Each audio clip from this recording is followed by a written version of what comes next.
Very much up for debate whether or not a show should happen today. I did a show Monday and Tuesday, and then I took New Year's Eve, New Year's Day off, and then I was like, I don't know, maybe. Factors that led to, yes, today should be a show. One, what else am I going to do? It's Friday, it's 10 o'clock in the morning, it's cold out, I don't want to go outside. My wife is working, one kid is sleeping, one kid is not home because he slept at his friend's house, one kid is watching TV, eating cookie cereal stuff, like, you know, the vacation cereal, like Cookie Crunch. It's from Aldi, so it's called Cookies. So he's got that, and then my wife's working. I mentioned that. That's one factor. It's like, what else am I doing between now and noon? Right? No, one is I haven't talked in days. I can't just pile stuff up for a week and then do a show Monday. I don't have that. There's too much that has to fall out of my mouth. It just builds up in my brain. I got to do something with it, so I'll give it to you. Even if it's like a surprise show and nobody tunes in, I don't care. I'm going to do it. It'll record. It'll become a podcast. It's fine. Another factor. Scott Wilson asked me yesterday, are we doing a show? And I said, I don't know. Because he comes out on Fridays. But there's, closing weekend of football coming up, of NFL. That's there to discuss. And then the Sabres have won 10 games in a row and look to make it 11 tomorrow. And I haven't looked at the standings today, but as of yesterday, we're in a playoff spot. So that's, something that has to be mentioned. Tied a franchise record for consecutive victories, I believe. Okay. You have my attention. And then, what was the others? The football game last night was unbelievable.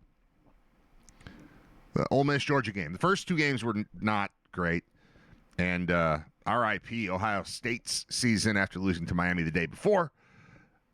I didn't watch any of that because I was caught up in New Year's Eve festivities, which amounted to not much. You know what? It actually was pretty great, to be honest. Did not occur to me or anyone else in our household to make a plan for New Year's Eve this year. Just didn't cross our minds. Something about the holidays falling right in the middle of the week. Like the Eves were on Wednesday and the official holidays were on Thursday, and then Friday's just dangling there, and then it's the weekend again. I don't know. I cannot be the only person who has had no idea what day it is any day for the last week and a half. Right? So all that is going on. But New Year's Eve, I didn't watch Ohio State because this is a great idea, by the way, my wife's idea. You should steal it for your own family. If you want to make New Year's Eve feel special and feel like a party without having to involve other people, you don't have to invite anybody over. You don't have to do special cleaning. You don't have to go anywhere. You don't have to venture out in the cold or deal with weather. You don't have to shovel or snow blow. You don't have to make sure you take the truck because it's got the 4-wheel drive. You don't have to worry about alcohol consumption combined with, it's not you, it's the other people. It's not me, it's everyone else. I don't want to be on the roads with you morons, So you don't have to do any of that if you just stay home. But a way to make it feel like a party is to have a snack dinner. And this was my wife's idea, and it worked great. Nothing we ate on New Year's Eve remotely resembled dinner food, but dinner was ready at 6 p.m., let's say, but it was dinner that extended all the way through until we were done with the night. Just lots of just appetizers all over the place. It was like being at TGI Fridays at happy hour or Applebee's or I don't know, just stuff you pick at. Many dipping sauces. I'm a big sauce guy. I like sauces. I like my options. But the mozzarella stick can go in the marinara, but also if you want to get a little wild, it can go in the buffalo wing sauce. And of course there were chicken nuggets involved because we have 3 boys. That's one of the little things. I didn't have a single chicken nugget. I didn't have a single nugget or a single fry, but there were vegetables and charcuterie, if you will. Cheese and crackers and pepperoni. That was dinner. It was awesome. And it made it so that there was no... it took away the element of time, really, because you sit down for dinner and that's a chunk of it, and then it's the post-dinner kind of cleanup, and then now it's settled on the couch and watch, fake Dick Clark, a.k.a. Ryan Seacrest. We didn't do any of that. It was just pick at food for the entire night and play board games and, eventually gin rummy. I don't know if it's gin rummy. Rummy? I don't know what gin rummy is. It was rummy. But that's the kind of stuff that we were doing. So I didn't watch football. Oh, and it was night 4 of Fish playing at Madison Square Garden. All 4 shows available on the Sirius XM app. I wasn't in my truck, so I'll use the app. Bluetooth speaker. Fish played New Year's Eve in my kitchen as we sat around playing games the whole time. It was the best. Mott sticks pair well with blue cheese, I'm sure. Yeah, of course. Do whatever you want. So it was that kind of night. Didn't watch that football game, but it was during that I was listening to Fish, playing stuff, and my family put up with a full Fish show that started at about 8 o'clock and wrapped up at about 1:30 in the morning. We listened to the entire thing, and then everyone went to bed, and then I went downstairs and found YouTube video of some of it because it was amazing. It's perfect.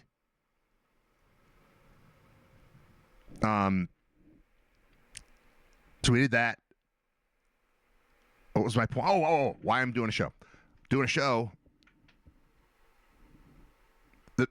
I was still up in the air until late last night. Wonder what time I texted. I sent a text. It was late enough that the text I sent to Scott Wilson saying, yes, let's do a show tomorrow, I had to put the little timer thing on it so he would get it at 8 in the morning because I didn't want to wake him up. I try to be as good about that as possible. I have ideas late at night. I send text messages late at night, but I try to be respectful and schedule them instead of waking up Scott and his wife with his phone buzzing on his... he has told me he puts his phone away from where he sleeps, so he has to go out and get it. And then when I send him stuff, it buzzes, and then his wife wants to know what the hell's going on, and it's always me. So I scheduled it for 8 o'clock to tell him, yeah, let's do it. Here is the tipping point. I recognized, now you have to be a Riter Radio regular. Are we calling that the Brad Pack yet? No, probably not.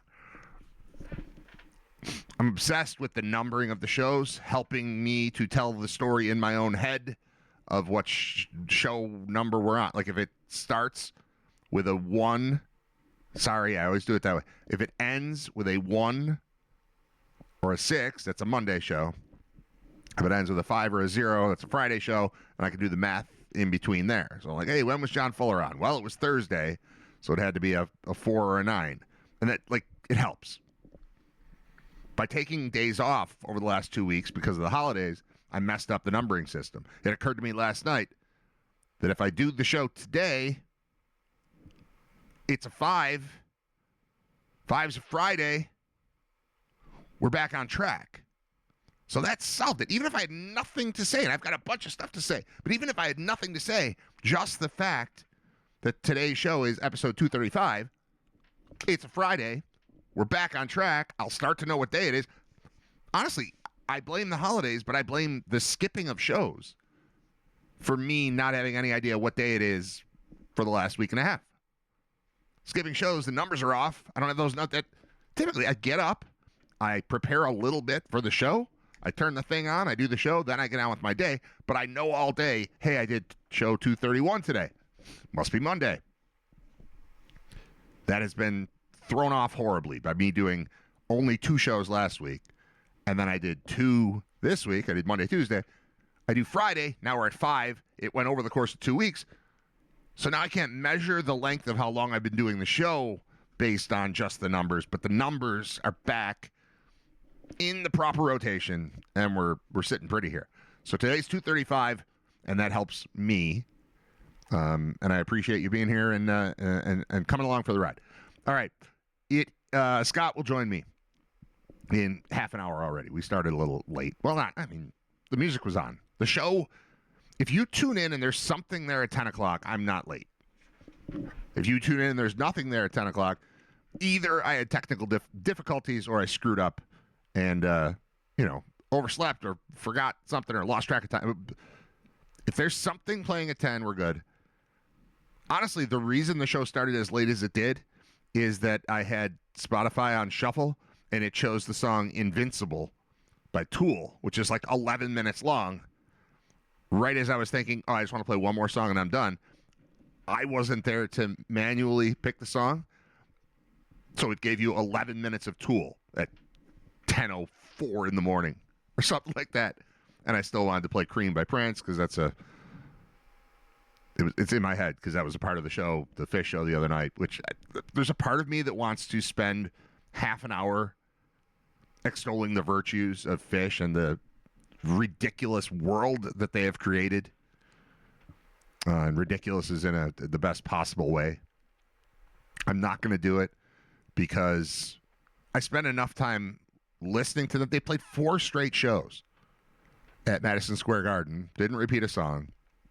Of course, they've done 13 shows at Madison Square Garden without repeating a song. So that's just what they do. But it's this creative, crazy, artistic, I don't even know what the noun is that I want to use. Masterpiece is a little high end. Not that. Spectacle. There we go. This just spectacle. It's craziness. And I listened to the vast majority of it for 4 nights and have watched many videos of things that have happened. You could pay to watch it every night, but then I'd have to be locked in a chair for 3 hours or 4.5 or 5.5 it was on New Year's Eve. I'm not doing that, but I listened on the SiriusXM app, and it just in between shows, they're mostly just playing the shows from the day before. So it's been nonstop. That's since I have done a show, I've ingested way more Fish than most people. Most of you have not listened to Fish as much in your lifetime as I have in the last 5 days. So part of me wants to just talk about it, but if you don't know, you don't know. If you do know, you don't need me to tell you. So I'm gonna lay off it a little bit. One of the things that's interesting about doing the show, I show you I could do the show sheet thing here. And actually, there are days when I have nothing, but I basically leave this clipboard out and write things in over the course of the day as I'm thinking of them, and then I get up and ignore it, mostly. Today, I wrote, use this sheet, or last night, I wrote, use this sheet in large letters at the top so that I don't just interrupting myself. I know I do this. It's a bad habit. Or it's a good habit. Maybe it defines me. I don't know. I write this stuff down hoping not to use it. I would prefer to just sit here and talk. But you do 2 hours a day just by yourself into a microphone, and there are times when you draw a blank. You're like, I probably should have prepared something. So I always have this thing, and then I use it not nearly often enough. But I wrote, use this sheet. So I'm going to, I plan to read every single word that's on this sheet aloud and then expound upon it for the purpose of broadcasting. We'll see if I actually do it, but that's what I've got in mind for today. So, all right, it says use this sheet. Then it says New Year's Eve, home, what we used to do. Okay, what we used to do in my early, even like engaged or for as long as I've been with my wife, we had 4 couples who all got married around the same time, roughly, within a few years of each other. And we used to get together twice a year, these same 4 couples, and it was for now this is the timing of it was dumb, but it made sense. Super Bowl, it was 4 of us used to get together. It was nobody else ever.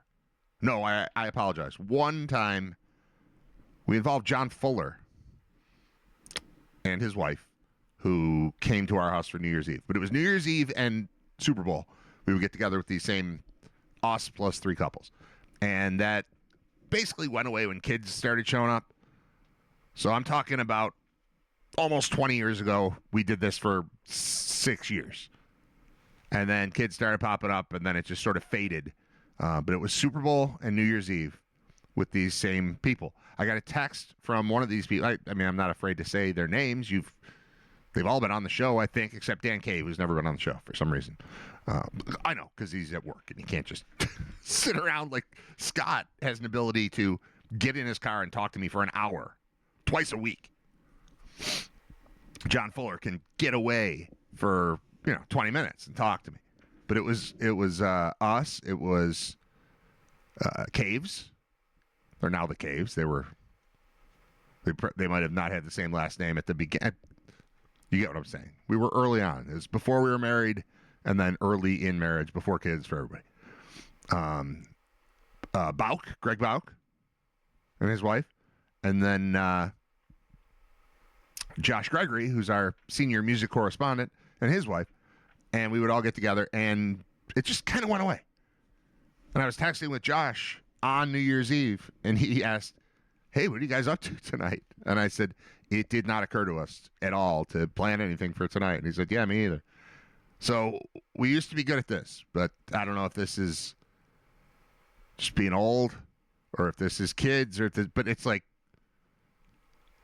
I haven't known what day of the week it is. It all runs together. The kids are off for 2 weeks. Even when it's New Year's Day, what stores are open today? What restaurants are open? When is school coming back? Is the mail coming? When is football? Is there an NFL game on Thursday? There are 2 on Saturday. It's all just, who knows? So he asked, any plans for tonight? And I was like, it did not occur to me to make plans tonight. Just didn't cross my mind. And he said, "Yeah, me either." But we used to be good at this. We used to have friends we would hang out with, and we wouldn't have to pretend we're having a New Year's party by eating snacks for dinner. So I don't know if I'm telling you, we nailed it. I think it's great. My wife nailed it. I didn't do anything. She did it. That's the whole story. Okay. Then I wrote fish, ! I think we've done enough fish already. Somebody in the chat, Nick, so I couldn't name a fish song off the top of my head. No, you couldn't. It's like this whole other world. When I was sitting around yesterday reading this, I don't know how many, 2,000-word recap of the 4th consecutive show that they played at Madison Square Garden, the one that lasted from 8 p.m. until 1:30 a.m. I realized, like, I look at, I'm saying it the wrong way. People must look at me and other people who care about the intricate history and whatever of the band Fish the same way that I look at people who talk about Marvel movies like they're real. And like that universe, it's a universe. It's not a universe. It's a bunch of movies. There's no universe. There's no Marvel universe. But there is to you, and I should be more respectful of that. Because as I'm listening to Fish, subjecting my poor wife to it, my sons don't seem to hate it. My oldest son actually was talking yesterday, saying, "I don't know why Mom keeps making fun of it." He's like, "It's not all for me, but I get what they're doing. I get that they're really good." I'm like, "Yeah, all right, here we go. We're getting somewhere." But reading this ridiculous review of, there's like a mythology to them and like secret languages. There's all this stuff. And I'm into it.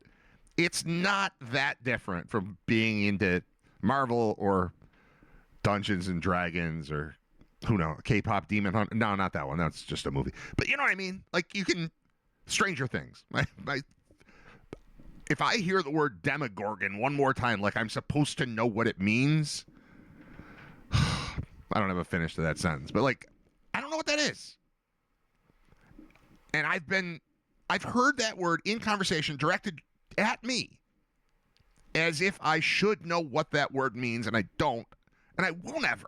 And it's fine. It's fine that you like that, but you have to accept also that it's fine that I want to spend 5.5 hours listening to this band make it up as they go along while handing out free ice cream to people and covering Prince tunes. And like, you just have to, it's fine. We all like different things. And some of them are elaborately created art to be consumed by those who can appreciate it. I appreciate what Fish is doing. I don't appreciate what Marvel is doing. You might appreciate Stranger Things. All of it's fine. All of it's fine. We just can't. I don't expect anyone to know what I'm talking about when I start referring to the Halloween shows or when I start referring to The Man Who Stepped Into Yesterday. Okay? If I say, The Man Who Stepped Into Yesterday. Colonel Forbin and Tila and Wilson, the famous Mockingbird and the Helping Friendly Book. Like, what am I talking about? I was pushed away from Led Zeppelin because of the weird-ass, castle-y, dragon-y lyrics. And then I jump right into it with these nerds from Vermont, and I think it's great when they do it. So maybe I'm just learning about myself. Art is art, and I don't hate all dragons. I listen to a band who has a very popular amongst the fans song called the Lizard, and it's about the lizards.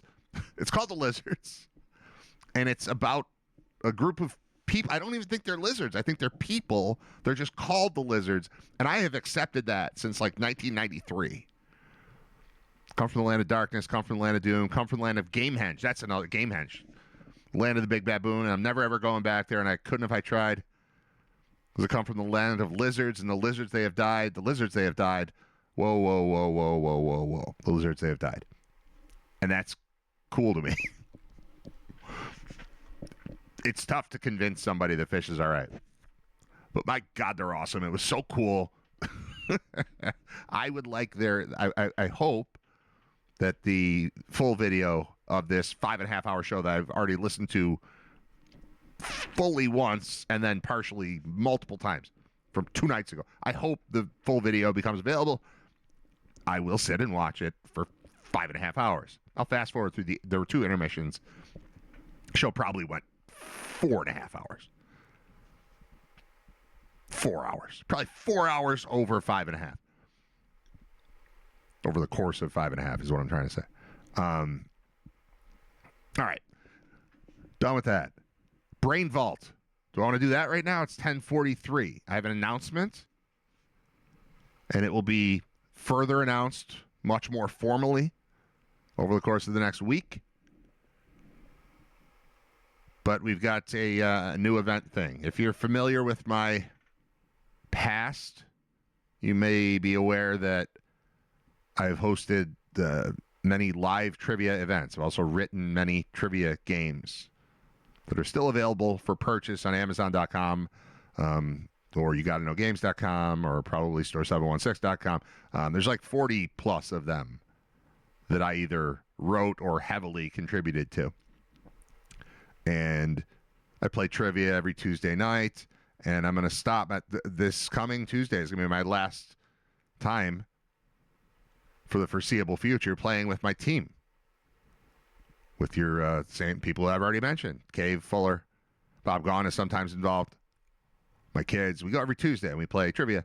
And rather than playing trivia, I'm going to be hosting trivia. It's going to be a new event. It's different from any sort of bar trivia you've ever seen, pub trivia, any of that stuff. Much more individual focused. It's a ticketed event. It's going to be at the Kaz in South Buffalo, which is, I've mentioned a couple times, but it's just a super cool, it's a converted bank, like a Art Deco bank that closed and has been converted to what is essentially a music space. But it's gorgeous in there. Just an absolute gem on Seneca Street near like Mineral Springs in South Buffalo. And beginning on January 13th, I hope I'm not screwing up the date. I haven't known the day in a while, so let me make sure, but 2 weeks. Come on, calendar.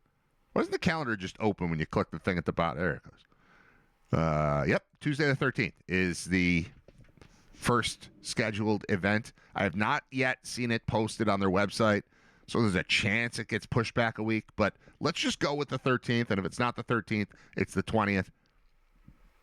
Beginning on one of those, but I think it's the 13th.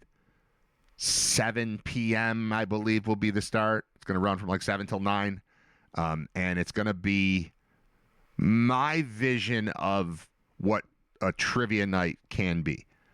Most of the fun in trivia is not necessarily how did I do, did I win? It's playing along. There's a thing that's thrown out there. You're trying to think of it. Did I get it right? You can watch Jeopardy without going on Jeopardy and have a great time. But this, rather than sitting together, like the way we play it on Tuesdays, we sit around a table and a question is asked, and it's a multiple choice question, and you circle an answer, and you walk it up to the front, and then you get judged. Hey, we got that one right. Hey, we got that one. Oh, we doubled this one down. Like, it's cool. I like it. I've been doing it forever. But there's also a kind of a cooler aspect of putting a person on the spot. So the idea here is not to come with your team and try to beat other teams. It's to come with your group of people, group of nerds. Bring your nerds. You know, it's that type of thing. The people that like to watch Jeopardy and like to answer along will fit right in. There is a chance while you're sitting there that you will be called up onto the stage to answer questions under the lights, basically.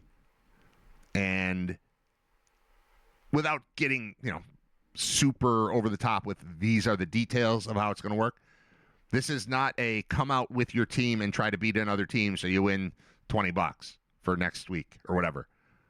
This is come out, enjoy a show, a demonstration of trivia. It's half.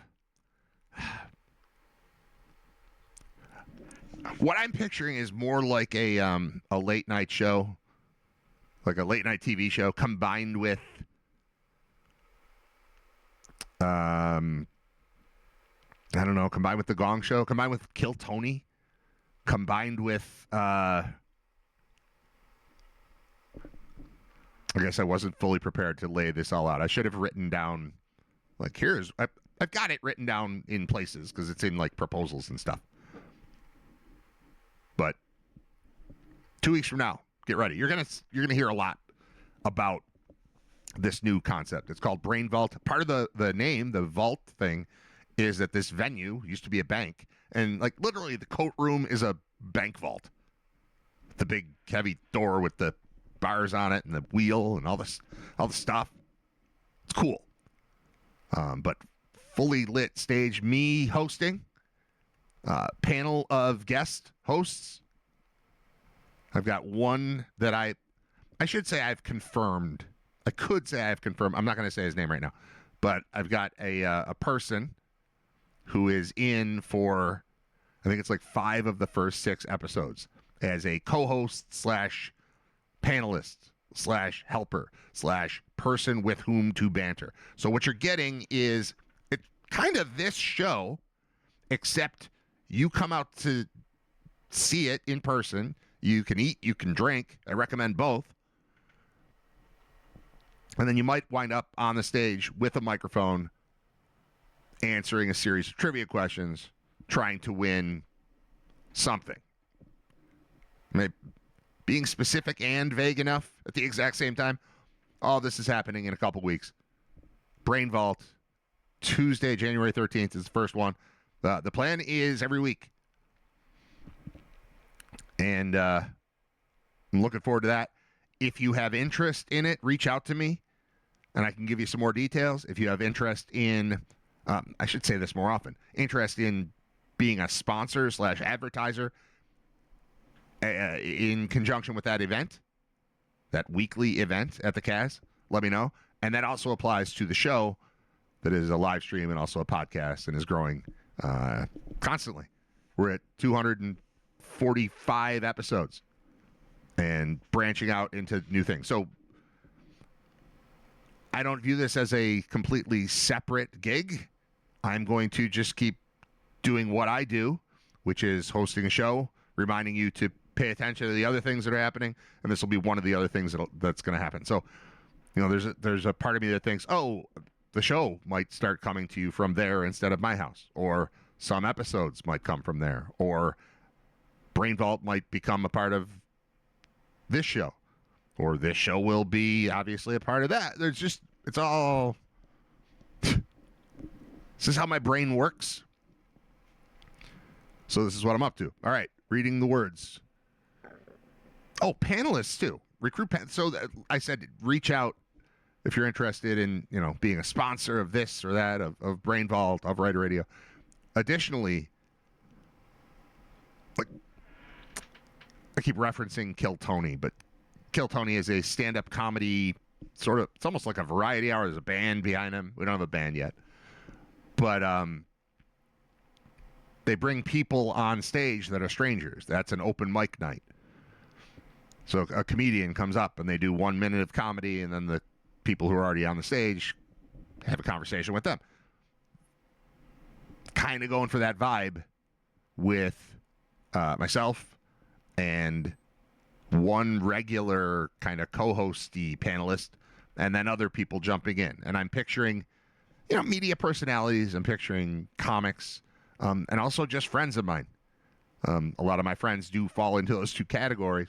But anyone who has any interest in being a part of this thing that we're building, that starts about a week and a half from now, let me know. Just get in touch.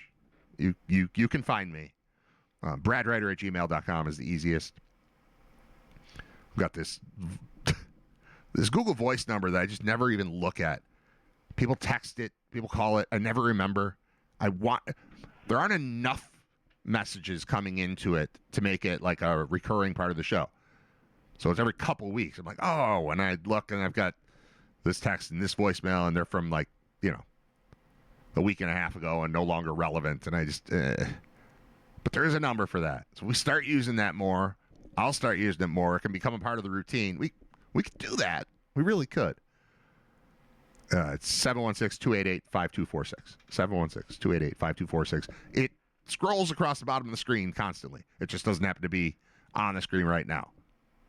Because on the screen right now, it's talking about Brian Janik at thefinancialguys.com, who is a sponsor of the show. Yeah, there it is. Sponsor inquiries. I'll wait for it, and then I'll read it aloud in case you're listening and not watching. Text 716. I got it right.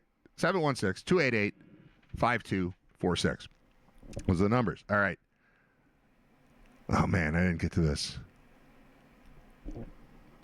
It's 10:54. I can do it. All right. It says use this sheet. I'm going to read all the stuff on the sheet. Got to do it. Last night, YouTube's getting good. My algorithm, they're locking in on me. Turned on YouTube, and it's a big choice for me when I sit down for the end of the night. Everybody else is in bed or more likely asleep in various places. Like yesterday, my wife she decided to make a full turkey dinner yesterday. We did snack dinner New Year's Eve. We did full, from scratch, whole Thanksgiving dinner for just us yesterday, which was awesome. But it also meant she was tied up for a good portion of the day. And by the time everything was done, she sat down and was asleep within minutes. As I was trying to explain to her the coolness of the Ole Miss game and trying to explain the Lane Kiffin situation and how we're going to have, if Georgia gets knocked out here, we're going to have a kind of surprising national champion because Miami hasn't been relevant for a while, and Indiana being in it is crazy, and Ole Miss is there, and and Oregon's been there. I don't know that they've won. I meant to look that up. I've seen them in the championship game. I feel like I've seen them lose in the championship game. Although I do remember there was a play with a running back where it looked like he was down, but then he wasn't down because he was on somebody's back or he touched and then he scored. And I don't remember if that was a championship game. I should look it up. I've got a computer right in front of me. I should look it up right now. National champions that would have been like during the BCS era. I don't know, 10 years ago, something like that. All right. NCAA football champions by year. College football championship history. Sure. Okay. We'll use actual NCAA website. That's cool. Has Oregon won?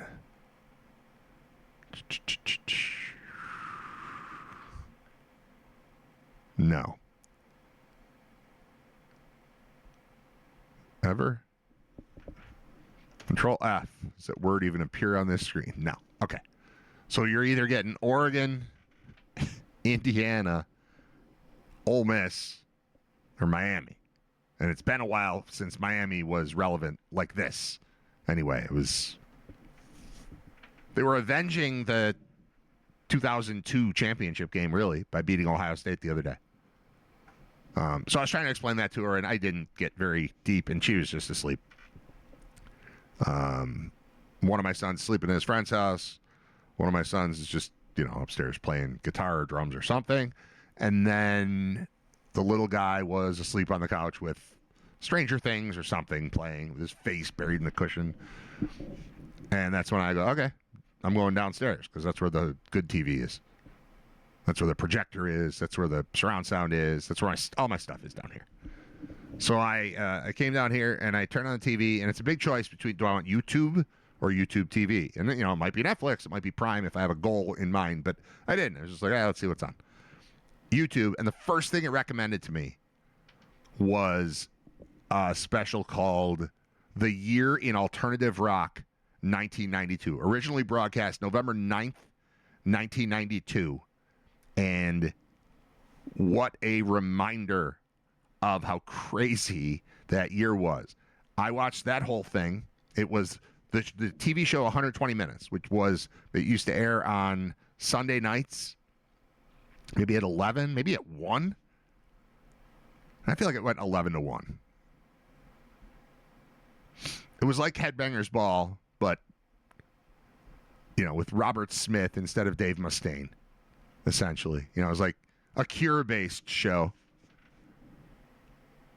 But once we hit like the crossover of, let's say, 9 Inch Nails, then I started liking both of those shows because they're playing Head Like a Hole on this one, but on that one they're playing Terrible Lie and they're playing Down in It and they're playing Sin. And, it was a good time to be alive. It was a good time to be in high school, approaching college. The Bills were going to Super Bowls. The music was switching and it was incredible. I ended up watching this entire, I'm going to say, it felt like a documentary. It kind of was. It was a year in review done by 120 Minutes that aired in 1992. And then when that thing ended, it was great. Then they had the Year in Rock, and that one was hosted by Kurt Loder and Tabitha Soren, which is the MTV News version of the same thing. There was some crossover. Some of it, you get a little more Madonna on the regular MTV version than you do on the 120 Minutes version. But it was a who's who of everything that shaped my brain in those years. It was just awesome.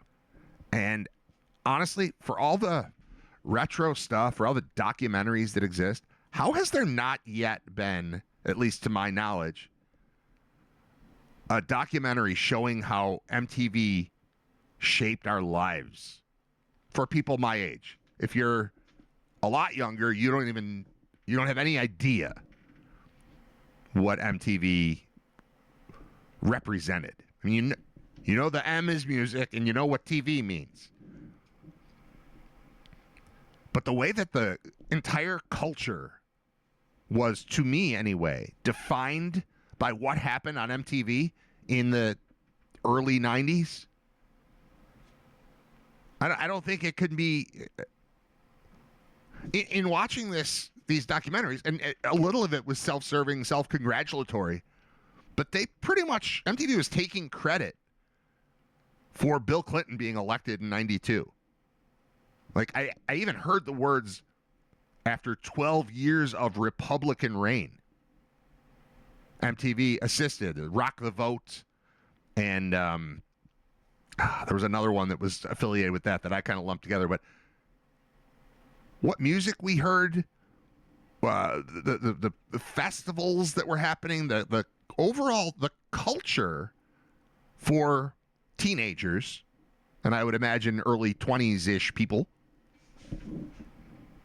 was reflected in and defined by MTV. Where is that documentary about, like, when MTV ruled the world? How has that not been accomplished yet? I would think people who used to work at MTV would have already done this. Would have, like, people my age who long for the sort of monoculture that existed then, where a song became a hit and that was it. Smells Like Teen Spirit happened. That was an event. What's the last song that was an event?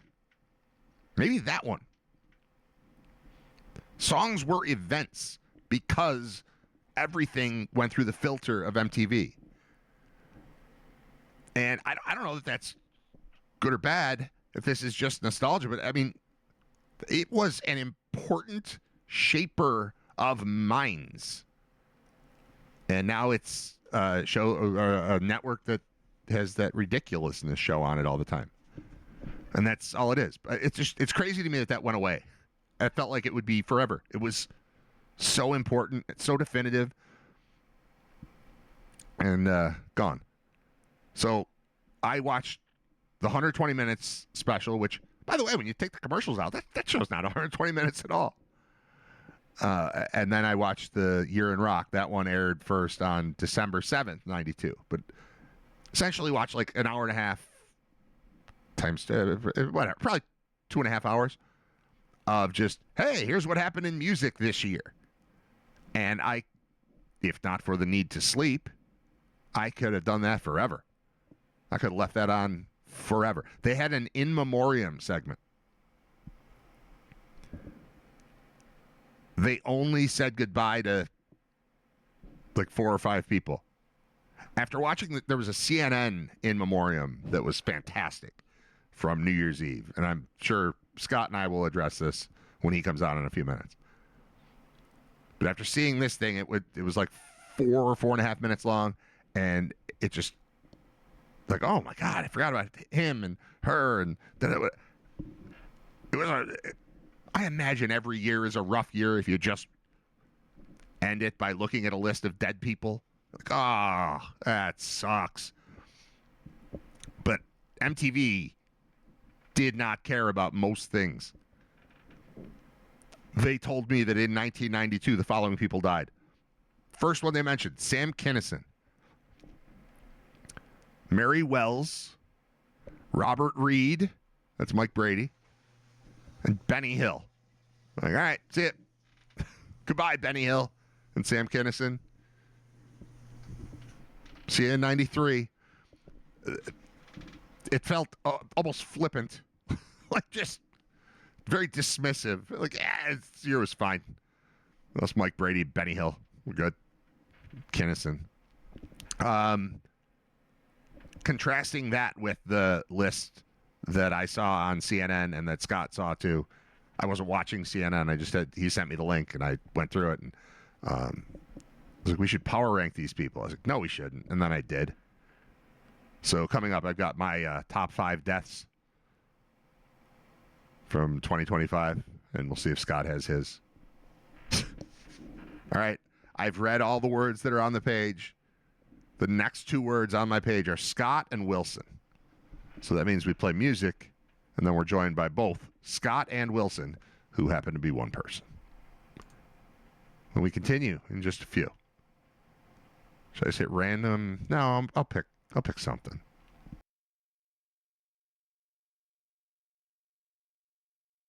Let's check in with Riter Radio's senior football correspondent, Scott Wilson.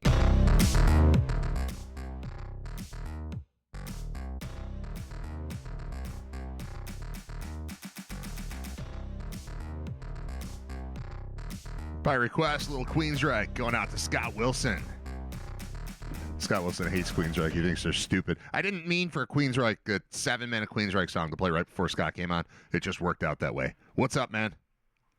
What's up? I mean, I was feeling good. Now I got to start the new year with that. That's pretty good. That was something. It's a good song. That's the last was track. A silent ball sack? Nope. That was Eyes of a Stranger, which is the last track on Operation Mindcrime, the single greatest concept album in the history of music, which explains that there's a lot going on at the end of that song there. But you'd have to listen right from the start, which we'll do on the next show. You and I can enjoy Operation Mindcrime together. What do you think of that? All right. I got to bring up the screen with your face on it, because right now it's you and me talking, but it still says Queensryche on the screen, and you don't want that. No. No, I don't want to be associated with that if I don't have to. No, look at that straight. How you doing? Well, good. Today's the day after the big college football playoff weekend there, or I guess not weekend, but whatever day, it was. New Year's Day. Nobody knows what day it is. It's fine. There's that, and combine that with the fact that for everybody else in the college football world, it's a massive day because it is the official opening of the transfer portal. So there's a lot going on in college football. I know, just starting with the fact that it has to be an absolute just 10 out of 10 blissful journey to be an Indiana football fan. Because they, coming into this season, were the losingest program in the history of college football. And now here they are, out of nowhere, like some random kid in Bloomington who got college football 26 and decided to take over. They're at the top of the college football world just instantly. They hired Kurt Signetti, and they've lost once since. It's unbelievable. Yeah. He has turned the thing around, and not only are they in the semifinals, they're out there hammering Alabama. And I know this Alabama team isn't even remotely close to the other ones that were in a big part of building the brand that they currently are. That's not the point. That's not the point. That was Indiana football smashing Alabama. The opening drive was 2 sacks and 3 plays for Alabama, and then after that, it looked like they were not even remotely in the same class. They look like the basketball school. Not close. Yeah, and guess what? Here's the weird thing with the between the transfer portal and not being able to pay players. They are the basketball school. They're great at basketball. Yeah. They've got Nate Oates. Right. They have been to the Final Four. They've been great. I heard this early this morning, and I think I agree with it. If you were to stack those two schools as far as the best program, it would be 1 Indiana football, 2 Alabama basketball, 3 Alabama football, 4 Indiana basketball. It's unbelievable what has happened. And, as somebody who grew up in Syracuse and, saw every home game Donovan McNabb ever played and am now involved with Buffalo, I feel I don't like Indiana because of Keith Smart, but that's basketball. I have a very strong relation to Indiana football in that I know what that must feel like. I can only imagine. Can you imagine if the Bulls just beat Alabama by 5 touchdowns in the Rose Bowl? It would be orgasmic. It would be unbelievable. So for the losingest program until this year, they're no longer the losingest program. I believe that passed this year by a couple of games to Northwestern.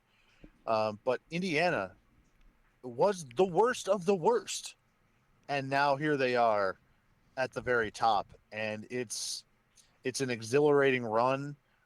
My oldest son is a big Alabama fan, and he is coming around to the fact that, geez, most of my life was Nick Saban, and Nick ain't there anymore. Right. And so I spent a good portion of yesterday afternoon around 7 o'clock having to hear my son say, they got to fire these coaches. They all got to go. And I'm like, oh, okay. One of them does. At least one of them for sure. I do like he does feel like a proper SEC fan, so I enjoy that. The overreaction of it, yeah, that's great. Yeah.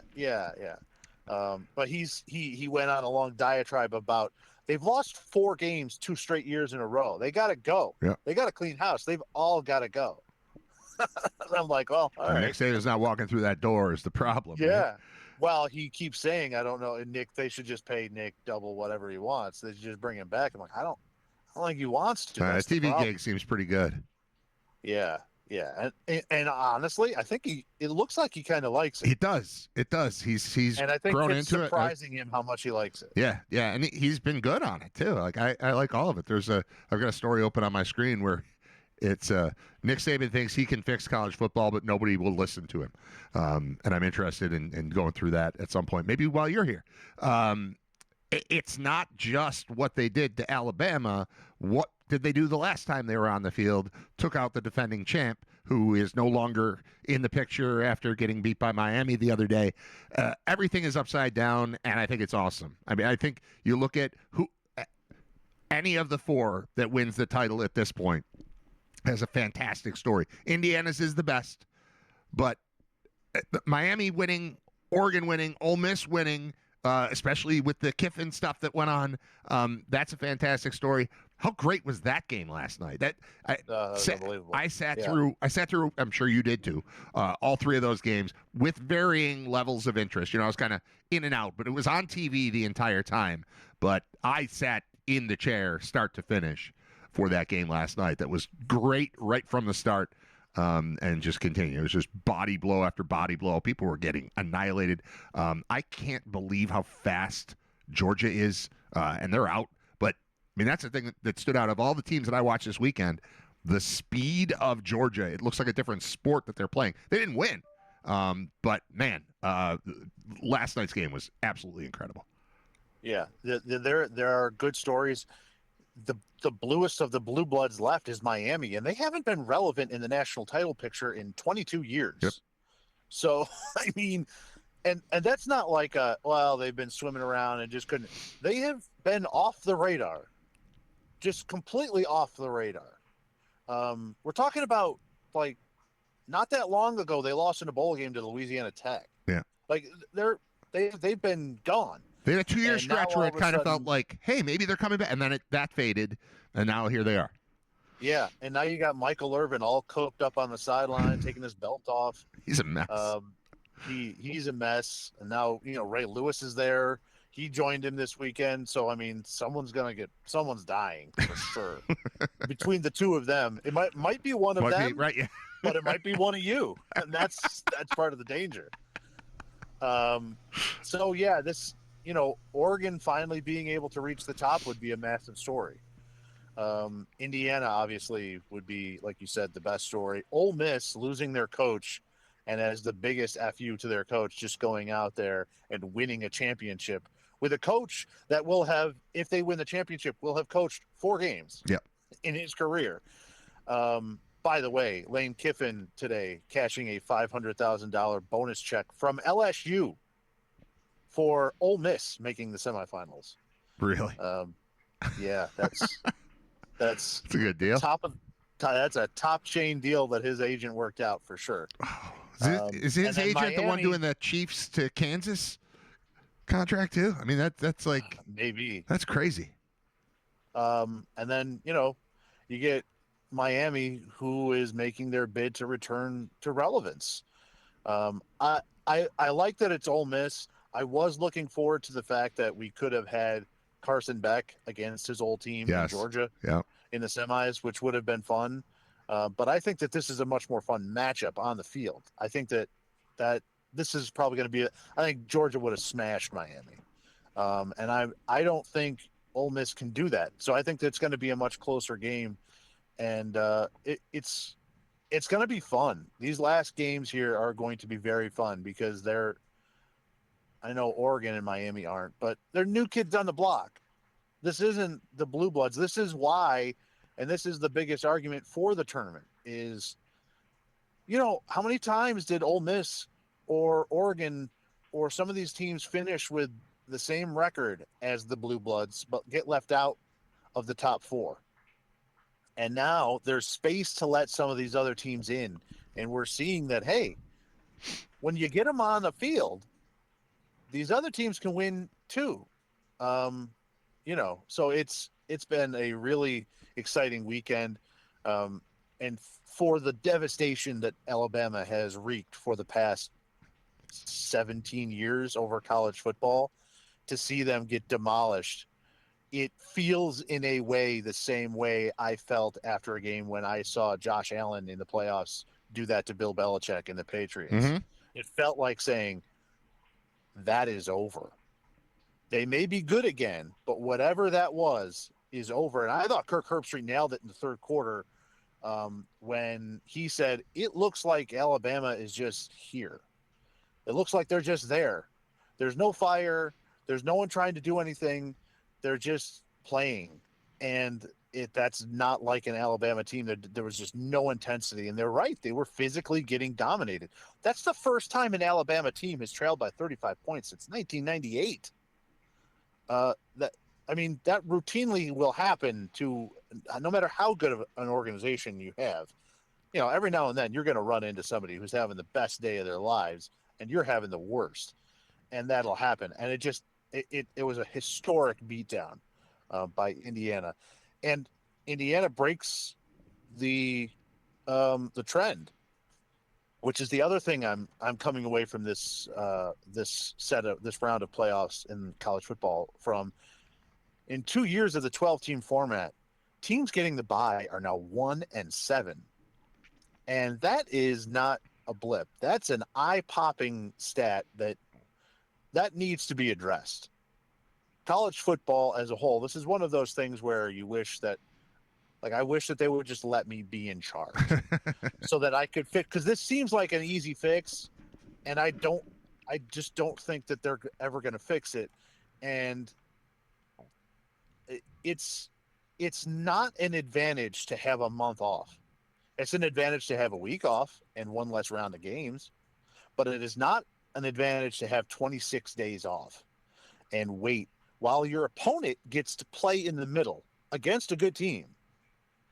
So I think they have to change it. They're not gonna, I'm sure, because there's money and there's TV involved. But this should be after the conference championship week. It should be, and I know that the Army-Navy thing is in there, but you need to tell Army-Navy you got to change it. Sorry, you got to go back. You can't have the day to yourself anymore. It should be campus first-round games that week. For a lot of those teams that would be playing that first week, they didn't play in the conference championship game anyway, so they actually got a week off. And then the next week should be the second round game, the quarterfinals, and those should be on campus as well.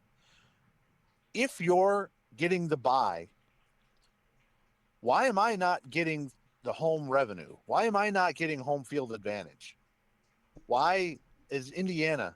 Why did Alabama get to go to the Rose Bowl and not to my house? They should be in my house. They should be in Bloomington. I won. I'm the number one team in the country. I want that at home. And I think that there could be a case to make that and then shift around some of the other bowl games. And then the semifinals and finals, yes, bowl games. The season should end in the championship game. If I had my way, the season should end January 1st in the national championship game in the Rose Bowl. It should be the Rose Bowl every year in Pasadena. Period. It's the granddaddy. It's the oldest one, and it's January 1st, and that should be it. They should be able to figure it out. Start the regular season a week earlier if you need to move things around and get better, alignment on where exactly that's going to fall. I mean, if the last round of games is Christmas, or the day after Christmas, and then it can be tough. But that to me should be the ending, and then the portal opens January 2. So you're not dealing with the portal is opening and there's 4 teams, and I'm sure there's players on there that want to enter the portal. But what are you going to do when you're still in the semifinals? You're like, just going to leave? No. What, am I not going to go to the Fiesta Bowl this weekend? No. What part of what you're saying? Honestly, everything you said there made sense to me. Aside from the only one I think you'd get a ton of pushback on is that it's the Rose Bowl every year. But if it's a rotating cast of 4, for that, what part of the rest of it do you think gets rejected? We're not in a. This isn't. Even baseball has changed, but I don't feel like there's a stodgy clinging to the past in college football. They've been manipulating the postseason for a long time, for 25 years. From when the my God, I can't even think of the BCS. From when the BCS came in, they've been manipulating it, saying we're not doing it right. And they've been tweaking it, and it went to the 12, it went to the 4, and then it went to the 12, and it was going to be the 4+1, and all that stuff. College football is open to change. Teams are moving all the time. Conferences are crazy. It's Power 4, it's not Power 5. Like, all that stuff is changing. Everything you just said makes sense. What's the objection? Why do you say that it can't happen or won't happen, or there will be resistance to it? Well, right now, I think you're looking at they have the 6 big bowl games locked in to do this. So if you were going to move those timelines around, and then say the quarterfinals are also going to be on campus as well, now you're looking at 3 games left and 6 bowl games. So now those 3 other bowl games that are on the outside are going to have to figure out what they're going to do. Like, they're not going to just not exist for a year. Right. So now you're telling 3 teams that they have, or 3 bowl organizations, whatever they are, but they have to pick go from and the other teams. Yeah. That they have to take other games. And then on top of that, I think that they're probably also making additional money from selling the championship game. The championship game right now is not a bowl game. It is a separate, it's the national championship game where they move it from, the 49ers to the Texans to the, Yeah. and Indy. Yeah, whatever. Yeah, Indy. And to be honest, I hate that too, because you again, miss the Rose tradition. Bowl is a college you miss football tradition. place, right? I mean, the NFL is great, and that is what it is. But putting a college football game in just a big sterile SoFi. NFL stadium kind of sucks. But again, they're probably making money from cities bidding on hosting it. Yeah, I think you should let that one go. In your quest to fix college football, you should let that one go and accept that the national championship game is a separate thing. But the rest of the stuff you're saying makes sense. Here's where it's weird. I'm trying to explain to my kids, and they're not, dyed in the wool college football. They weren't born into your house, so they haven't been raised on it in the same way. But you know how many times over the course of the last week I've had to answer the question, is this a bowl game or a playoff game? I'm like, well, it's both. Okay. And then the next one is just a bowl game. They're like, all playoff games are bowl games, but not all bowl games are playoff. And like, they're on competing networks at the same time. It's very confusing. And in a world where it's all that confused, I feel like we could stand to make it slightly more confusing while also straightening it out, if that makes any sense. So like, everything you said, aside from locking it in at the Rose Bowl, which I don't think is possible, everything you just said makes sense to me. Who do we talk to? Mark Allnut? Can Mark Allnut fix it? I guess maybe I could email Danny White down in Tennessee. Yeah. But Danny's all about money, so I don't know if he's ever going to look in the favor of tradition over cash. But don't you think there's more money to be made if you do it the right way than there is by just saying, no, we've got these agreements, and like, it can be figured out if we take all the best teams and have them play each other in a way that makes more sense, in a way that makes the sport make more sense. There's money to be made in that. Like, that's the whole thing. We're trying to make it better, and better equals more money. So I don't know. I don't think anything you're saying is crazy. It's just a matter of getting it in the right hands. Well, The I idea is mean, in the right here's hands. something. Would that first game yesterday, would that have looked the same? Would that have been the same game if Oregon has to go to Lubbock and Texas Tech doesn't have to go to Miami to play Oregon? They could just play at home. Yeah. I think they're probably going to lose, but I think it looks drastically different. And to be honest, that's the best season that Texas Tech has ever had. That's the best team that they've ever had. And Texas A&M got a home playoff game, but they don't get one, even though they made the top four. It doesn't make sense. And I get why they're doing it now. They're keeping the traditional bowl structure, which I appreciate. I appreciate that they found a way to keep the Orange Bowl alive. I appreciate that the Sugar Bowl is still a thing, even though it's a quarterfinal. But we can shorten up the time here. We can shorten up. I think part of the distance between these games is to allow places to sell the tickets to make sure that people are going to the games. And if you say, no matter where you're at, You're in one of the cities of the teams that's playing. Right. If you're in Lubbock and you're getting a home playoff game, guess what? You ain't got to worry about selling those tickets. Those tickets are going to be sold. You're going to have a sellout. You look at Texas A&M. They had a couple of weeks. Place was sold out. Over 100,000 people in there. I think that you could shorten those distances or the time between games so that you don't have that huge layoff. That's a huge disadvantage to the teams that have earned to have an advantage. Right. They get a bunch of time off, and then they don't get a home game. Yeah, they're not given any advantage. They're not given any advantage at all. Take a month off while your opponent does not, and they keep playing, and they normally, the way it's gone, get a home game. So I don't know. It seems like an easier fix than that. And how about last night? We that first round we had to hear the group of 5 teams.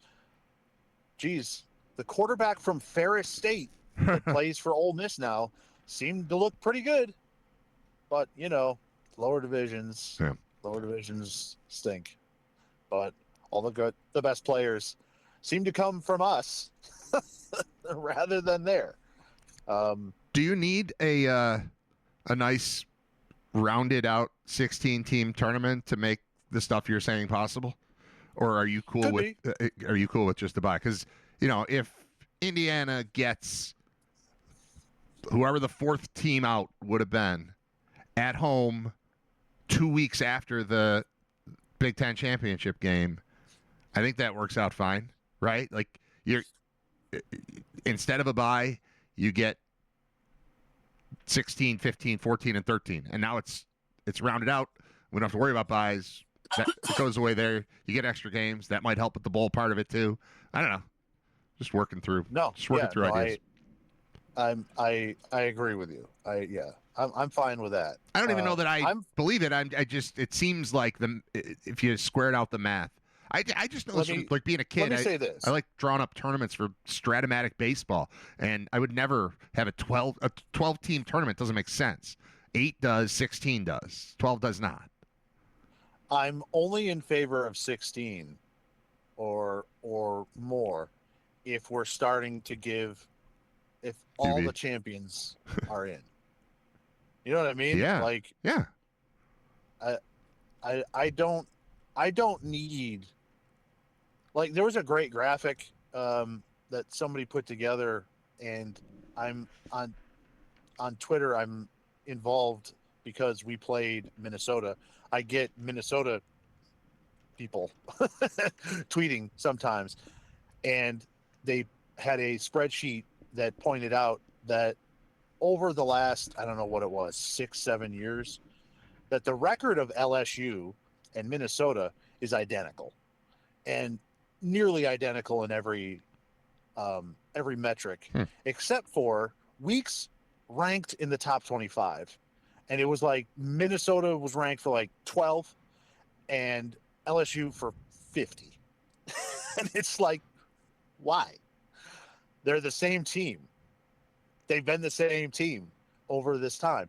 And I don't need LSU, by being virtue of their LSU with 3 losses in, over a group of 5 team that has gone 11-1 or a conference champion. If there's a conference champion from a group of 5 that's 7-5, all right, fine. I'm fine with that. Them being left out of this. But I just, we're seeing it again every 2 years in a row now. SEC hasn't won in a while, man, and everybody can pay players, and guess what? North and the Midwest got a lot more money than the South, and they're willing to spend it because Indiana's good now. So, it's going to be interesting over the next couple of years to see if there's ever going to be a waning on the SEC as the only conference that has tough games, because they're the same as everybody else. And every year we're reminded, we get into this tournament format and we're reminded of that. But, there's 7 months off, and then we all go back to saying they're the only conference that plays football. How much of that is preseason rankings? Because it's like, I was trying to explain this. Yeah. I was trying to explain this to my kids yesterday too. They're asking, all right, so is there always a number 1 team? I'm like, well, whoever of the 4 that come out of here, somebody's going to win 2 more games, and they'll be number 1 because they'll be the champion.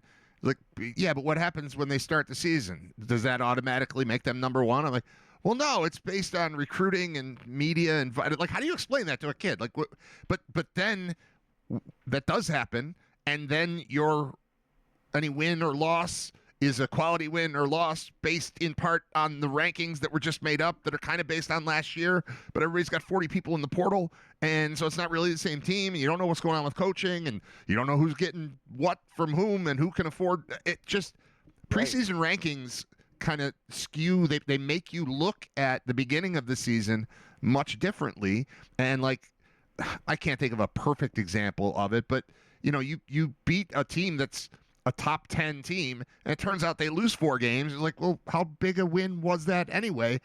And all of that thought based off of preseason rankings gets baked into the formula of who's on top at the end. Right. It's like, there's something about the preseason rankings that I think needs to be adjusted or modified or something. Well, and that's part of my complaint. Why I keep saying it is because the SEC gets right. They get all of their benefit mediocre of the teams. They get the benefit of the doubt on 25. everything. Yeah. Right, which means when people are talking about games, it looks like they're playing tougher. Alabama's 2 best wins this year. Well, I'll say other than Georgia. Georgia's a legit win. But their other 2 wins that were like part of the reason why they had 3 losses but were still able to make the playoff was Tennessee and Vanderbilt. And Tennessee just lost to Illinois, and Vanderbilt just lost to Iowa, who are average teams in the Big Ten. Because those are average teams, and that's like, oh, if you were in the SEC, you couldn't do it. Yeah. No, it's the same thing. We got to play Illinois and Iowa, and you got to play Tennessee and Vanderbilt. Like, this year, they're the same thing. And every year, it's like, oh, the SEC is so tough. They've got 9 teams in the top 25. But why? They shouldn't. They shouldn't have that. That's not true. And it just has become kind of this self-fulfilling prophecy for them every year. Yeah.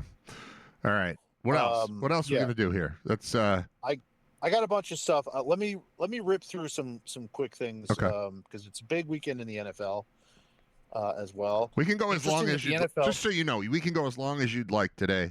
I've got no other plans. We got to you late because of Queensryche, and I apologize for that. Plus, I haven't done shows the last 3 days. I got a bunch of stuff piled up on my sheet here. And then I'm not doing a show till Monday, which you'll be on also. But take your time. Well, yeah, and we can get into more portal stuff on Monday once we kind of see how things shake out. Sure. As far as UB is concerned, this isn't last year. No. There are guys, there are good players. Lots of them going into the portal for the Bulls, and as of right now, looks like between the portal guys and the graduates, Bulls looking at 44 players coming off the roster, 15 players in the transfer portal as of right now for the Bulls. Not good, especially with the high caliber of talent that those players are. But overall, if you look, Iowa State and Oklahoma State have over 40 players in the transfer portal. So could be better. Wish that those guys weren't.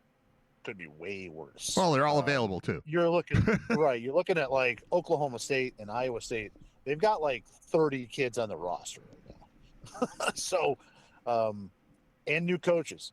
So the it could be worse. I can't NFL imagine. stuff, I can't imagine having a job as a head coach or even just like an assistant coach / recruiter, and what this entails. Like the headaches, the paper. It's like we have a team, we're fine. Oh, we have to get rid of these 15 or replace them with 15 who are coming from this all over the nation. We have to figure this all out again. It just what a headache.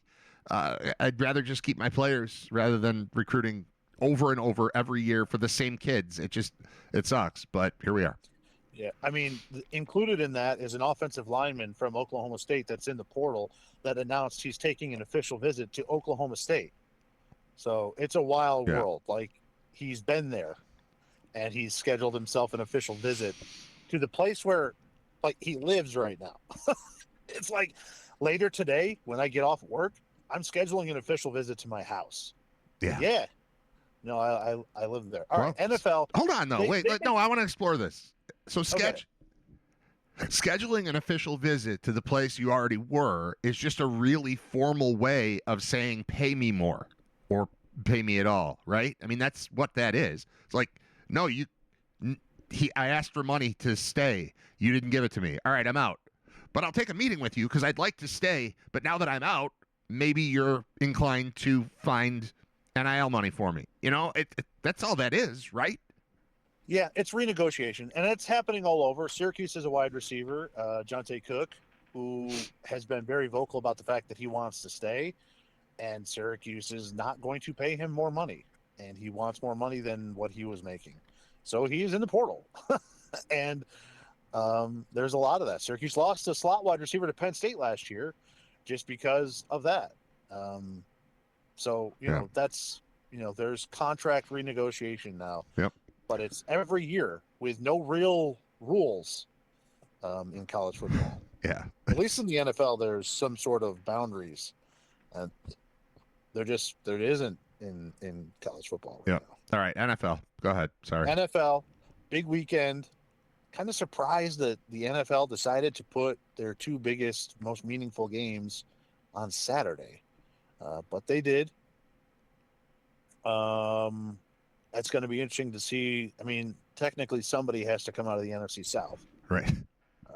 So that's gonna happen, and how everything else holds out. Basically, Sunday's games are going to be draft position, and just kind of interesting to see what certain teams that are already in the playoffs, what they decide to do with their roster as far as playing guys or whatnot. You know, with the Bills. I would anticipate Josh Allen will not be playing in the Jets game.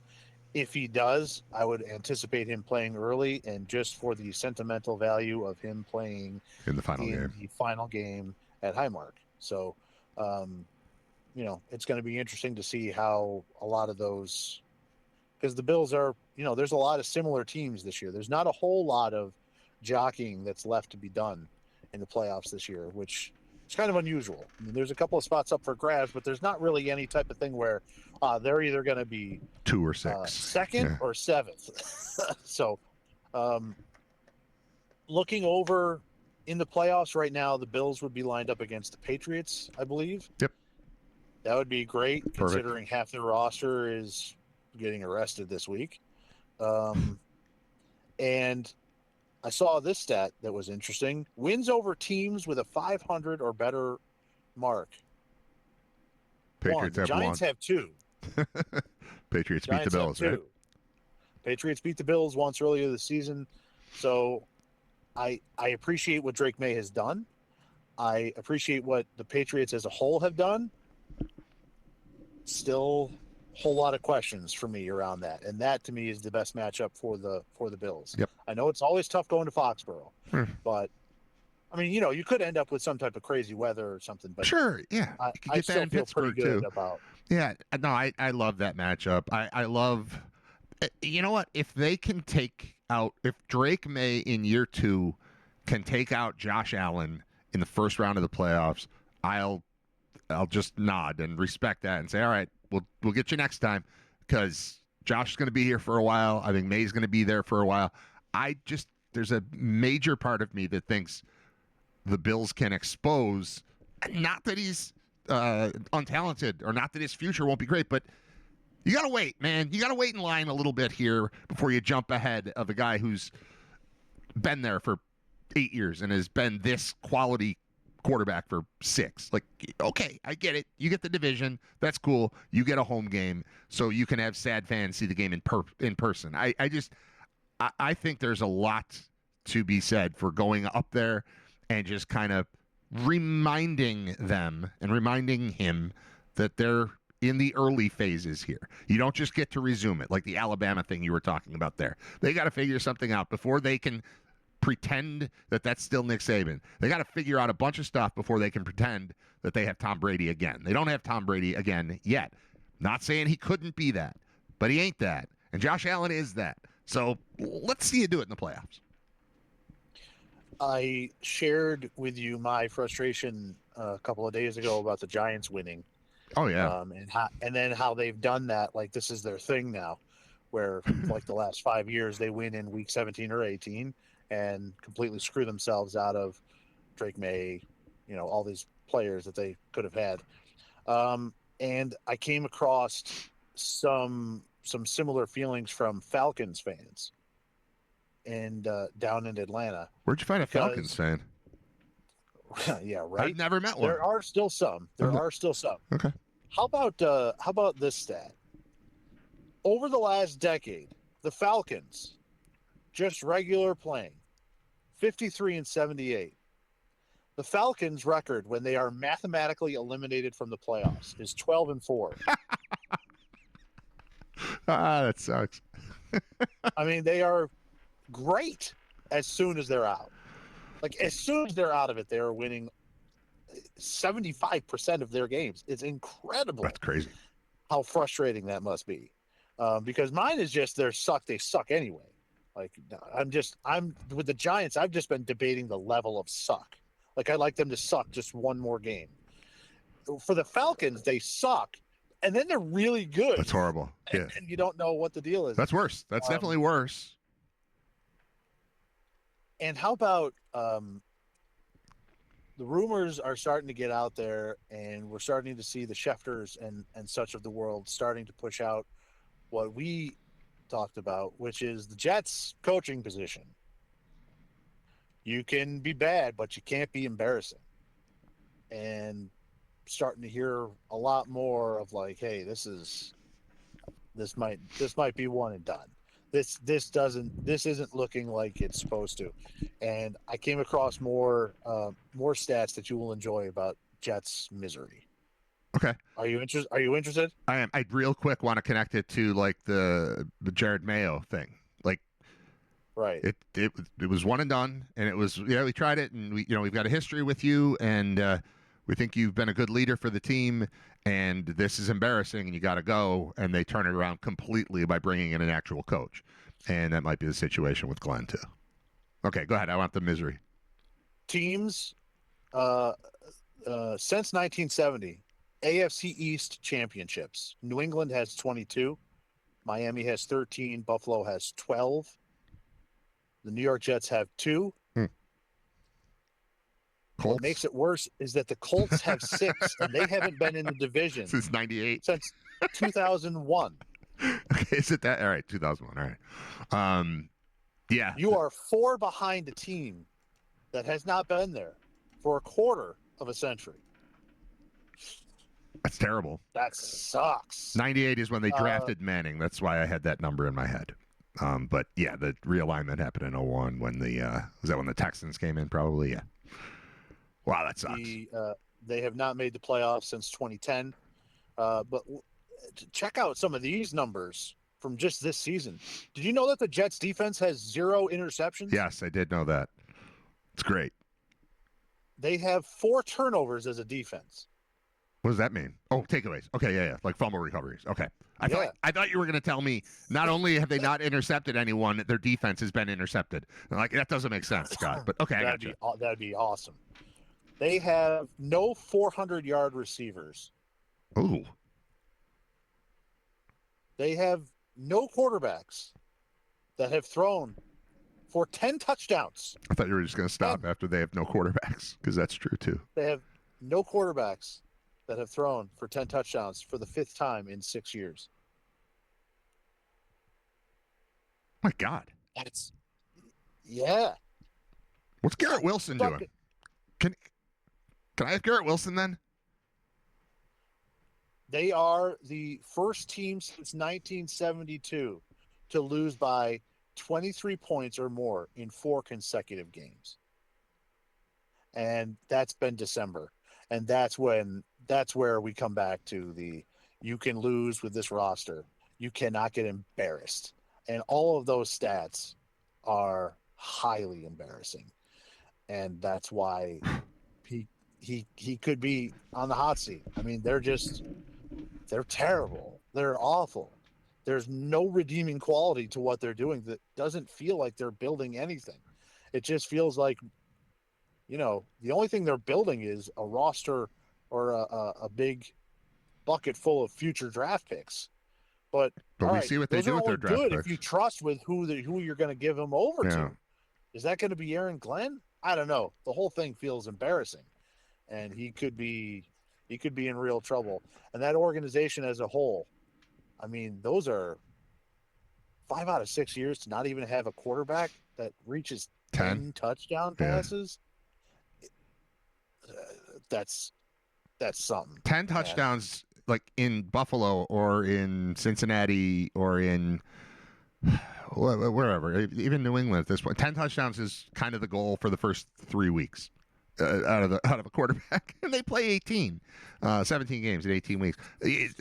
To connect your Jets-Giants thing, there was some talk of, and I don't think it happens, but if the Rams were to host the NFC Championship game and the Chargers somehow host the AFC Championship game, what happens?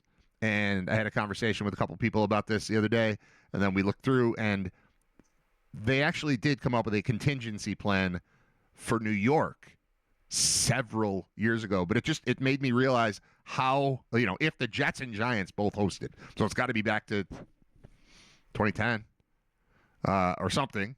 No, because the stadium hasn't been open that long. But regardless, the point is, you are the biggest market in the country. You're the biggest market in the league. You've got 2 teams sharing a stadium, and we don't have to think about this at all with regard to either of them because they've been eliminated from the playoffs for quite some time.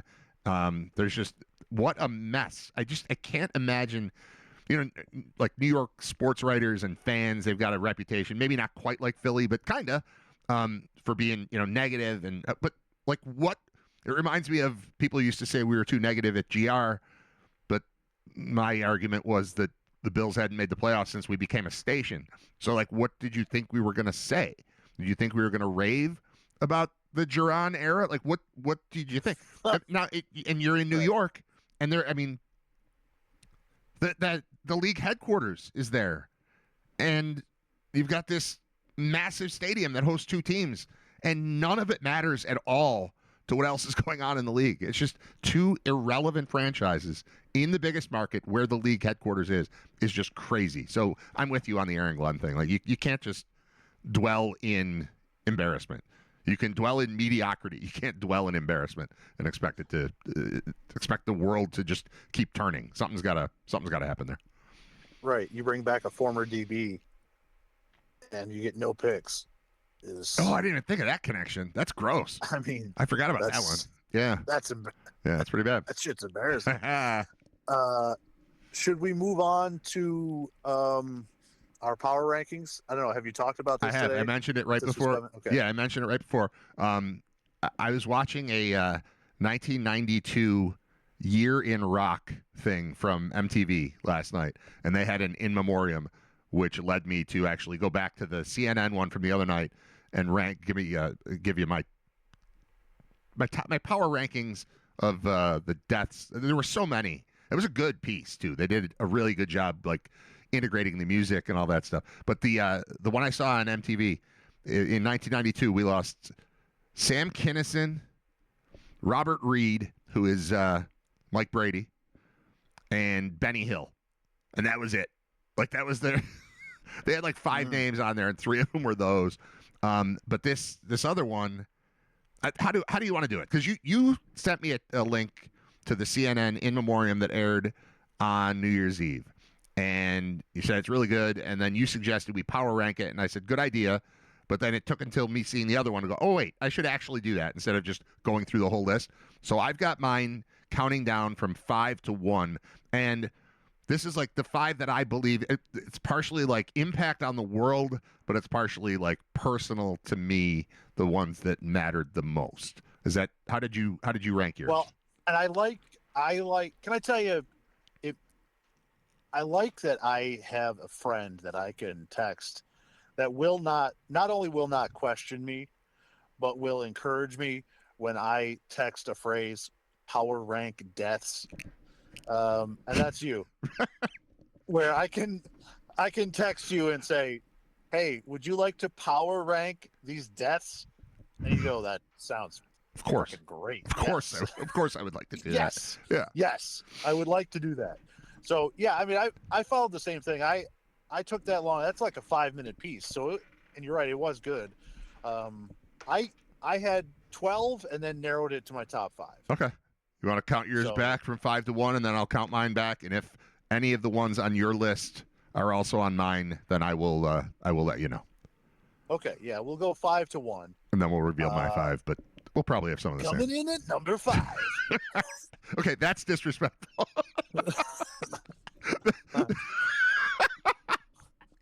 I thought we could do it tastefully, but you can't go Rick Dees on me. All right, go ahead. Coming in at number 5. Number 5. My number 5 is Jane Goodall. Okay, I didn't have her. She made my top 5 because, 60 years in the bush with monkeys and chimpanzees, showing a clear link between that these creatures that we consider just kind of wild animals and how similar they are to actual human life is cool. It's important. The impact that she had just overall on being able to save a good number of wildlife sanctuaries in Africa, but just overall, like how many other monkey scientists do you know? No, I don't know any. Not. She's the best of all time. Yeah. She's the goat of chimps. And, chimp goat. She's the chimp goat. And, if you actually look through, being able to see that chimpanzees have similar family life and they fight wars together just like we do. It has drastically changed the scientific community. And I think probably the world for the better, having that understanding that, hey, listen, I know we like to think of ourselves as special, but really we have better thumbs. is the difference. All right. Here's my problem with Jane Goodall. Okay. No, here we go. Well, no, this is a me thing. This isn't her. I've always confused her with Jane Seymour, who played Dr. Quinn, Medicine Woman, Dr. Quinn, late in her career. Right. I pictured both of them in the jungle. I also merged the two of them with that movie Nell, and that's Jodie Foster. That's Jodie Foster. Yeah. This should not bring her down in my rankings, but it does because she's always confused me. So I'm cool with her being your number 5. I didn't have her on my list, but it's in part because I confuse her with Dr. Quinn, Medicine Woman, and it's just, I jumble them in my head. So that's on me. That's just me sharing a little info about what it's like to live in my head. Okay. Number 4. Number 4. 4. Number 4. I went music, and I had a bunch of the musical names there, and I ended up going with the person that I just felt like made the most amount of songs that I like. Sly Stone. Ah, I think good. he had I think he had a massive impact on music when he came. I think his story is interesting of like he as a kid was just a music DJ and then ended up saying I want to make music too and then did that and the number of songs like if you ever just put on a mix of just have somebody thumb through 5 seconds a piece of all of his songs, it's staggering how many of them are great and are just universally loved. Or just Uh, known. Just known. right, just known in general. He had a big impact on the music at the time, the way the music industry went, and then just got really into drugs and lost his mind, and we lost out on so much of that, so much more music from him. But his story is very interesting, and when it came down to him, Ozzy Osbourne, Brian Wilson, I eventually was like, I think Sly's, I get Pet Sounds and I get the Brian Wilson thing. I do, and I understand how important Ozzy was for metal. But Sly made more songs that I like. Fair. So I'm taking Sly Stone. All right. I will I'll jump in with my number 5 is a 3-part mess. You got to drop a few names in there. I had music at number 5 also. And I had honestly the first name I wrote down was Rick Davies. I think Supertramp is just this very unique sound. And I love all of their songs too. And when they pop up in movies, it always makes it better. There's something about that vibe as kind of a soundtrack to my life. I remember Breakfast in America as a kid. It's confusing. I didn't really understand it. I still don't totally understand it, but there's something about that vibe. So Rick Davies was lost. I had Rick Davies / Ozzy / Brian Wilson all together as my musical thing there at number 5. So, okay, we're back to you at number 3. So you cheated. I didn't cheat. You just named a bunch of people. I'll take Brian Wilson then. If I have to pick one, I'll take Brian Wilson. I only picked one. I only picked Then I picked Brian Wilson. I just didn't give you all details on everything. I'll take Brian Wilson of the 3, but I wanted to talk about Rick Davies and how Supertramp music is just super unique to me, and I like it. So I'm forced to choose one. I'll take Brian Wilson, but honorable mention to Ozzy and Rick Davies. Number 3. I have number 3. I have Dick Cheney. Oh. Dick Cheney's the first ever vice president to basically be president. He got us into Iraq. I mean, he played on people of our age or similar. Dick Cheney had a massive impact on our lives. He's there after 9/11. Just a real interesting character. Shot his buddy in the face. Stuff. He shot a guy in the face. He should have been dead like 12 times. Didn't he have like 12 heart attacks? Yet still survived. An interesting life and certainly an impactful one on the world. Where our country is right now. Yeah, has a large connection to one Dick Cheney. I don't think Donald Trump is in office or is even considered being in office if we don't go to Iraq. And we do. And I think that decision and then funneling all the money to himself and everything else all kind of led down the road to a bunch of different decisions that our country has made because of him being the dark, shadowy figure behind it all and convincing Bush to do all that he did in those years and months after 9/11. All right, this doesn't connect directly to the death of Dick Cheney, and it doesn't connect directly to our power rankings of deaths of 2025. But last night I was watching this thing on MTV, or it's on YouTube from 1992 MTV, and I think there is a link. I think it goes Gulf War, and then it goes MTV / Bill Clinton, then it goes 9/11 Cheney, whatever's going on right now. But so much of I forgot. I watched almost 3 hours of MTV stuff from 1992 last night. I forgot how much, and I was the exact right age where they were doing Rock the Vote, and we got to get out there, and we got to get these people out of office, and Bill Clinton was riding that thing, and he was coming on MTV, and he vowed to come back on after he was president, and all of it. It was connecting with young and then old stepping back in, going, no, get these kids out of here with Bush and Cheney, Bush W and Cheney. All of it. You're talking about the impact that Cheney had on all of this. I think I was reminded yesterday how much MTV impacted the timeline of the way that everything is going on right now. MTV is no longer relevant to our lives, but it is relevant to where we are right now, which is, I just thought that was interesting, and it seemed to connect. All right, number 2. Well, yeah, Cheney was Department of Defense during the first Gulf War. Right. So yeah, no, I can totally see that. And then should probably throw in there that MTV shut down their music channel this week. They are out of the music game forever, and their last video was "Video Killed the Radio Star." I did not know that. I mean, it ended the same way they started. I didn't know they were still playing music at all. They had an MTV music channel where it was just where they were showing music videos, and they shut that down. Wow.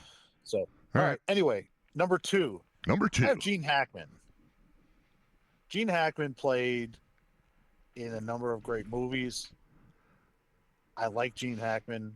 I like Gene Hackman movies. I like the fact that he's the coach in Hoosiers. And we had great discussions about him earlier this year. And I think for my top 2 here, I do have to admit the way in which they died did play a factor. You know, walking around your house for a week, and then deciding to die.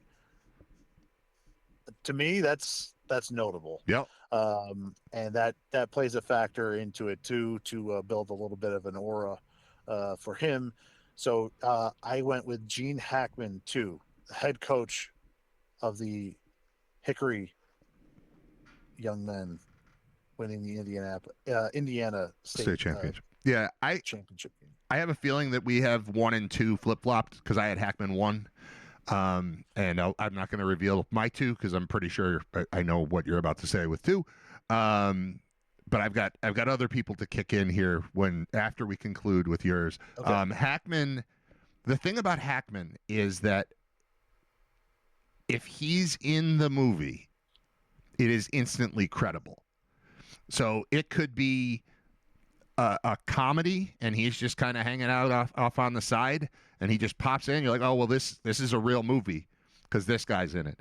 And I don't want to say he played the same guy and everything because he certainly didn't, but he brought I keep going back to the word credibility to everything where he was on the screen. I think that Hoosiers Normandale in Hoosiers is his defining role, and CNN thought so too. They put that in their in memoriam thing, and that's maybe the purest. Like if you want to mainline Hackman, I think that's probably the movie to watch. But you think about all the great things, whether he was the lead or part of an ensemble, he brought the gravitas, if you will, but credibility to everything, and that's why I had him at 1. But it's a toss-up here with who I'm assuming you're going with here at number 1. Well, yeah, at number 1, I'm going Rob Reiner. Yeah. I really thought about it, not trying to take recency bias, into it because it just happened. But, unfortunately, you do have to factor in the fact that in Hollywood history, the way Rob Reiner died is going to be a massive part of Hollywood history. Like, it is brutal. It sucks, and it's going to be part of it. And that aside, Rob Reiner was a part of several of the biggest and just kind of define-worthy pieces in their time period. That what I just said doesn't make any sense, and it sucks. What I'm trying to say is he was in or helped create the biggest pieces from their time era. If you look at the 90s and the Sleepless in Seattle and When Harry Met Sally. when Harry Met Sally, You Can't Handle the Truth. I keep saying that because I keep forgetting the name of A the Few actual Good Men. movie. Few Good Men. But then also going back to All in the Family, like that's the most important sitcom of that era. Yep. So he has a number of those, and the work that he did, and the type of guy that he was. I had to put him number one. He, if Hollywood and movies and television are the most important mediums that shape our lives now, he was one of the best all time. So he's my number one. All right. I have no argument. I had Hackman one, but Reiner easily could. I was trying to avoid recency bias too, and I get it. You right after he died, you said if you take every genre like that he participated in, there's a chance that he was a part of the best one of that. Like, defining. Stand by Me. Stand by Me is definitive coming of age thing. This is Spinal Tap is definitive mockumentary, first of its kind, I believe. Maybe there was something before it, but that was the one that brought it to my attention in whatever 1984, let's say. Rom-coms, of course. The courtroom drama. A Few Good Men, and All in the Family too, where I don't think he is credited. He was just an actor at that point, but he was figuring it out. So yeah, I get that one. All right, my list at 5, I've got the musicians. I think I said Brian Wilson. 4, I've got Redford, Robert Redford, not just as an actor, but as with the whole Sundance thing, ushering in what has been my primary source of entertainment since 1994, which is independent films, bridging the gap between small movie makers and the general public. Sundance was a massive part of that. And while he's, I think a lot of his more recent past has been defined by politics and stuff. Him bringing, is Tarantino who he is without Redford and Sundance? And is Robert Rodriguez, does Jon Favreau write Swingers without Sundance existing? Does are Damon and Affleck right a piece of American culture where they are without Redford and without Sundance? So he's massive to me. At 3, this one seems a little silly, but it's a guy I feel like I know through his career as a broadcaster, through his career as a comic actor, through his career as a spokesman for beer. Yeah. If I know where nothing you're else. going here. Yeah. Bob Uecker, from him being a fake announcer in Major League, how many baseball games do I attend, and how often does Just a Bit Outside go through my head? It's constant. Or Dynamite Drop-In Monty. How many? Just a perfect deadpan. And I don't even know if deadpan's right, but just the delivery at all times. I must be in the front row. All that stuff is burned into my head. He will be missed. And then we've got our top 2, which I had Reiner and then Hackman, but I kind of want to flip it around and go the other way. One other one, I didn't know that she passed away, and this might be what led to my MTV binge last night, but do you remember Ananda Lewis? I didn't know she passed away. I forgot she existed. I remembered the name. I remember her face. She was an MTV news person. That's how I remember her.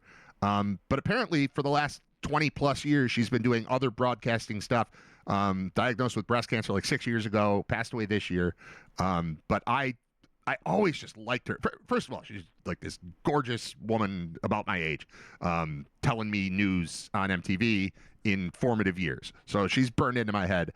But like of all the people, I remembered, when you watch these in memoriam things, you're like, oh yeah, I forgot that person died. I had not heard that she died. So I had her as like an honorable mention in here that like, that sucks. I liked her and she's gone. So that's my last one I wanted to add. Well, the other names that I had here that because like I said, I narrowed that 5 minutes to 12. Yep. The other names that were in contention that I think I would have had six. I would have had George Foreman. Yeah. Not only for he's part of some of the biggest boxing matches of all time, but then he retires and comes back in his 40s and wins. That is a massive moment in boxing history, to return to the mountaintop as the old man. And then the Grills, making a good choice over the Blenders and going with the Grills. I had him in there. Naming all his kids George. Yeah, or Georgina. Yeah. That's some insane. version of George. That's insane. That's the craziest thing about any of the stuff we've talked about. That's crazier than walking around in your house and dying like Gene Hackman did. He named all of his kids. Is it crazier than shooting a friend in the face while you're pheasant hunting? I can see how that would happen. I don't think anybody else has named all their kids the same thing. People have been shot all the time. People get shot all the time. All right, go ahead. I had Brian Wilson, Ozzy, Robert Redford, Hulk Hogan, Oh yeah, Bob Hogan. Uecker, and George Wendt. Yeah. George Wendt, not a massive star, but possibly the most likable character in the history of television. Norm from Cheers. I mean, that's a great character. So I had him. He probably would have been 12th out of that list, but I'm with you with Uecker. I love Uecker, and when I was considering Uecker, he's one of the best late night talk show guests of all time. Right. If you ever come across him on Carson It comes or with some of the bloopers, late night right? talk shows, yeah, like he's great. He's great. And then obviously some of the great stories that have been told about him with Norm Macdonald and his time when they were both doing a thing. Some of those, if you have a chance to look those up, oh my God, those are hilarious. I loved Bob Uecker. Everybody loved Bob Uecker. He was, he basically did the job right up, a couple months before he died. So he was definitely one of those big names up there that I had in contention. But who are you going to take out? What are you going to swap out Jane Goodall? I mean, you basically discovered chimpanzees. Right. Yeah, that was bigger, probably. All right. Good list, man. That was fun. That was the most fun I've ever had, power ranking deaths. Oh, by a lot. Yeah. Top 5. All right, whatever. All right, I'm done. We're done. Let's wrap it up. My grandpa didn't even make this list. I knew that stinks, man. I had him 6th. Yeah, he was just outside. He was just outside of the list. All right, I'll talk to you Monday. Okay. There's Scott Wilson. Thank you. There goes Scott Wilson. Say goodbye to Scott. Bye, Scott. We'll talk to him Monday. And I'll talk to you Monday also. 10 a.m. Monday. We're going to wrap things up here and call it a day. That's the end of episode 235 of Riter Radio. Thank you for joining, participating, sharing, liking, all the stuff. Be back with you on Monday. What are you doing for lunch? I don't know. I have a turkey sandwich. We're gonna go around the corner. I think you should come with us. This is a great place. Okay. We brought you a shirt. Will you get out of here? Will you get out of here? Will you? Now, will you go to lunch? Go to lunch. Will you go to lunch?